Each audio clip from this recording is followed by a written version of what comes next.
முந்தைய காலங்களில் பெரும்பாலும் போக்குவரத்து என்றாலே அது மாட்டு வண்டி போக்குவரத்து தான். அப்படி மாடுகள் பல்வேறு இடங்களுக்கு செல்லும்போது அதன் கால்களில் காயங்கள் ஏதேனும் ஏற்பட வாய்ப்புண்டு.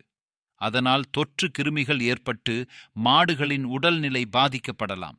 இதனை கருத்தில் கொண்டே நம் முன்னோர்கள் வண்டியை எடுப்பதற்கு முன்பு மாடுகளின் 4 கால்களுக்கு அடியிலும் எலுமிச்சம் பழத்தை வைத்து மிதிக்க வைத்தார்கள். அவ்வாறு மிதிக்கும்போது எலுமிச்சம் பழத்தின் சாறு மாடுகளின் காலில் படும்போது அதிலுள்ள தொற்று கிருமிகள் அழிந்து காயங்கள் ஏதேனும் இருந்தால் விரைவில் ஆறிவிடும். இதனால்தான் நம் முன்னோர்கள் வண்டியை எடுப்பதற்கு முன்பு எலுமிச்சம் பழத்தை பயன்படுத்தினார்கள்.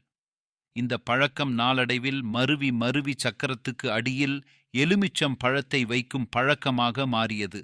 அதை பின்பற்றிதான் நாமும் தற்போது வரை புதிதாக வாங்கும் வாகனங்களுக்கு அடியில் எலுமிச்சம் பழத்தை வைத்து பூஜை செய்கிறோம்.